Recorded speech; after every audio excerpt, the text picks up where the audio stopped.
आपको इस कहानी से संबंधित कोई भी चित्र हो, मुर्गी का या सोने के अंडे के देने वाली मुर्गी का चित्र आपको अगर मिलता है, तो मुद्दे लिखने के बाद लेफ्ट साइड में आपको वह स्टिकर चिपका कर रखना है।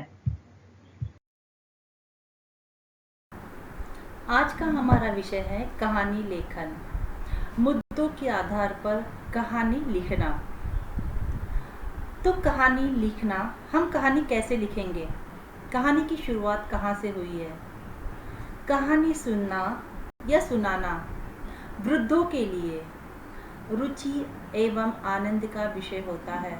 वृद्ध अर्थात हमारे दादा दादी, नाना नानी, इनसे कहानी सुनना बहुत अच्छा लगता है और छोटे बच्चे बड़े प्रेम से, बड़े चाव से इनके पास बैठ करके कहानी सुनते हैं। कहानी लेखन विद्यार्थियों की कल्पना शक्ति, नवनिर्मिति व सृजनशीलता को प्रेरणा देती है। कल्पना शक्ति का मतलब होता है कल्पनाओं में सोचकर कहानी लिखना। जैसे आपको अभी एक कहानी है लालच का फल। ये कल्पनात्मक है, जिसे हम सोच सकते हैं, वास्तविकता में घटित नहीं होती है। जैसे एक नाई को एक मुर्गी मिल जाती है, वह मुर्गी को ला करके पालता है और वह मुर्गी सोने का अंडा देता है। वास्तविकता में तो ऐसा होता तो है नहीं, लेकिन एक कल्पना में हम कुछ भी सोच सकते हैं और कल्पनात्मक कहानियों को सोच करके हम उसका लेखन भी करते हैं। मतलब उन कहानियों से हमें सीख मिलती है कि लालच हमें नहीं करना चाहिए। तो इन कहानियों के माध्यम से हम सीखते हैं। नवनिर्मिति, नए कहानी की निर्माण करने की क्षमता। सृजनशीलता, सृजन का मतलब होता है बनाना, तैयार करना। हमें नई कहानियों को कल्पनात्मक ढंग से तैयार करने की प्रेरणा हमें कहानी के माध्यम से मिलती है। इसके पूर्व की कक्षाओं में आपने कहानी लेखन का अभ्यास किया होगा। कहानी अपनी कल्पना और सृजनशीलता से रच जाती है।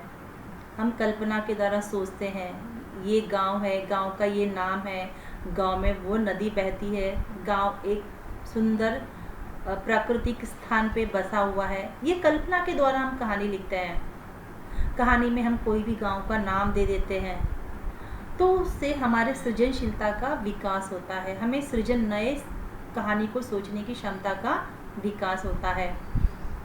कहानी का मूल भाग है उसका कथा बीज, मतलब उस कथा के बीज के आधार पर हमें कहानी का विस्तार करना होता है। उस विषय के लिए पात्र, घटना, तर्क संगत विचारों को हमें लेखन करना होता है। मतलब कहानी के मूल को ध्यान में रखते हुए हमें कहानी को विस्तार के साथ, उसके घटनाओं के साथ, उसके पात्रों के साथ हमें कहानी को लिखना होता है। इसी लेखन कौशल का विकास करना कहानी लेखन का उद्देश्य है। बच्चों, छात्रों के इसी कला के विकास करने के लिए, इसी लेखन कला के विकास करने के लिए कहानी लेखन, यह इसका उद्देश्य है। अब कहानी लिखते समय हमें किन किन बातों का ध्यान रखना है, यह हमें देखना है। कहानी लिखते समय सबसे पहले तो हमें शीर्षक लिखना है। आपको मुद्दे दिए होते हैं, उन मुद्दों को पढ़ने के बाद उसका छोटा सा शीर्षक हमें तैयार करना होता है। बिना शीर्षक के कहानी अधूरी होती है, इसीलिए शीर्षक लिखना अति आवश्यक है। और शीर्षक छोटा और उस कहानी के आधार पर होना चाहिए, छोटा ही होना चाहिए। एक लाइन में शीर्षक नहीं लिखना है, हमें सिर्फ छोटे शीर्षक को ही लिखना है।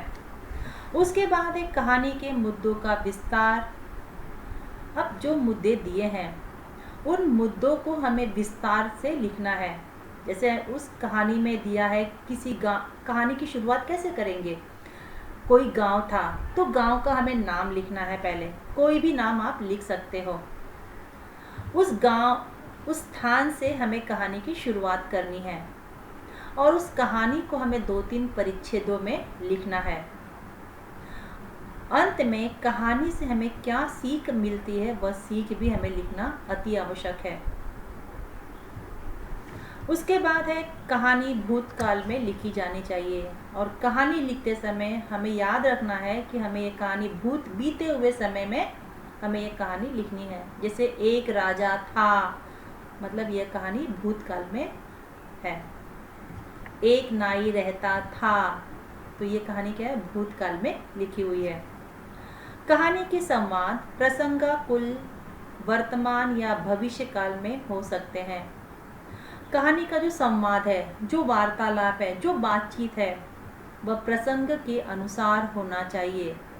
मतलब जिन मुद्दे दिए हैं, जिन मुद्दों को पकड़ करके आपको कहानी लिखना है, मुद्दों से हमें नहीं भटकना है, मुद्दों के साथ ही चल करके कहानी को हमें लिखना है। उसके बाद है संवाद अवतरण चिन्ह में लिखना अपेक्षित है। संवाद अर्थात दो व्यक्तियों का जब बातचीत कहानी के अंदर आता है, तो उन संवादों को हमें अवतरण चिन्ह में लिखना है, दोहरे अवतरण चिन्ह में लिखना है। कहानी लेखन की शब्द सीमा 100 शब्दों की होनी चाहिए। कहानी एक परिच्छेद में नहीं लिखना है, उसे 2-3 परिच्छेदों में हमें 100 शब्दों तक कहानी को लिखना है। कहानी का शीर्षक लिखना अति आवश्यक है, जो मैंने आपको पहले बता दिया है।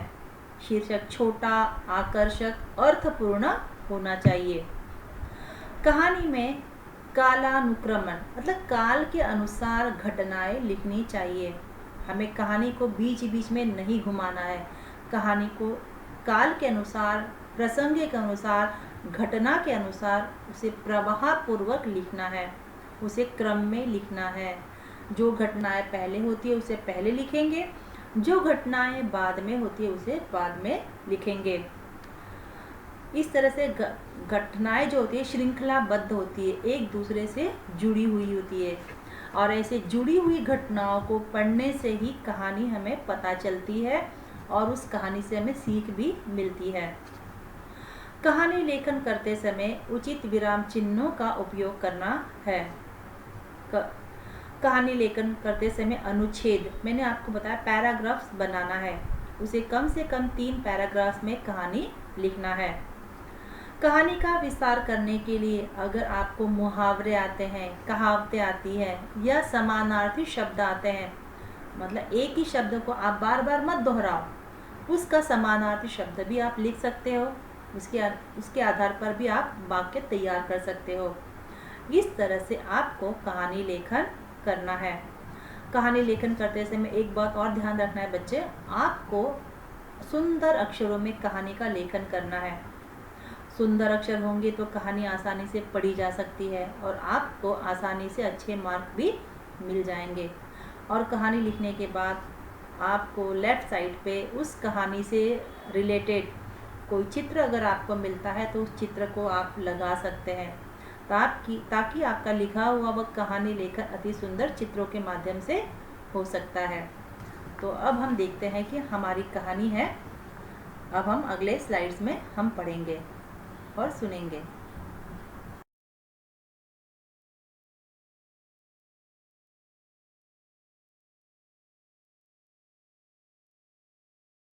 अब हम राइट साइड के पेज पे यह निबंध लिखना शुरू करेंगे। पहले हम दिनांक लिखेंगे और उसके बाद हम लिखेंगे निबंध क्रमांक 2। यह निबंध क्रमांक 2 लाल मार्जिन के अंदर लिखा जाना चाहिए। उसके बाद हम लिखेंगे लालच का फल इस कहानी का हेडिंग है, शीर्षक है, और उसे हम बॉक्स में फ्रेम करेंगे।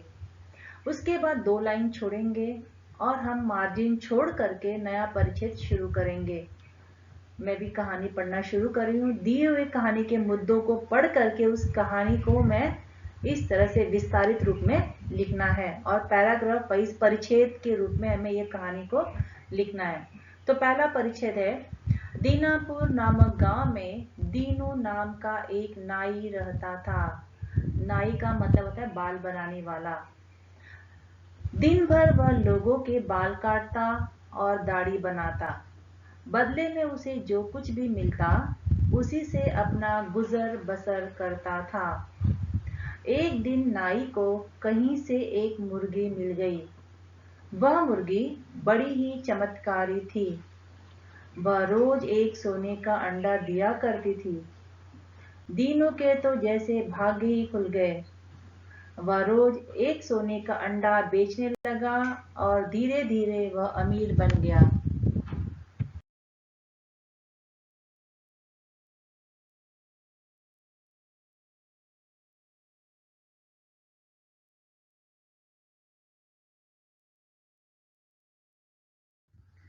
अब हम पहला परिच्छेद ही आगे कंटिन्यू करेंगे। धीरे धीरे उसकी मुर्गी की चर्चा सारे गांव में होने लगी।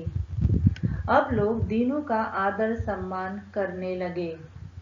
दूसरा पैराग्राफ हमें शुरू करना है मार्जिन लाइन छोड़ करके। एक दिन दीनू ने सोचा, यह मुर्गी रोज एक सोने का अंडा देती है। इसके पेट में तो बहुत सारे अंडे होंगे। क्यों न मैं इसका पेट काटकर सारे अंडे एक साथ निकाल लूं, जिससे रोज रोज का यह झंझट भी दूर हो जाए। फिर दीनू चाकू लेकर आया। बिना कुछ सोचे समझे मुर्गी का पेट काट डाला। वह बेचारी एक बार जोर से चीखी।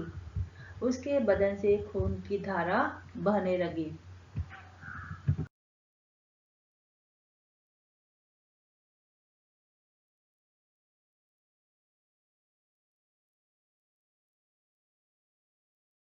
उसी परिच्छेद को हम कंटिन्यू करेंगे।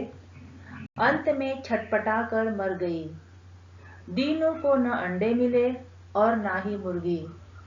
दीनू अपनी मूर्खता पर पछताने लगा। वह सिर पर हाथ धरे बैठा रहा। अब इस कहानी का सीख लिखना है। सीख है, लालच का फल हमेशा बुरा ही होता है, अथवा लालच बुरी बला है। इस तरह से इस निबंध को सुंदर अक्षरों में हमें हिंदी की कंपो की बुक में लिखना है।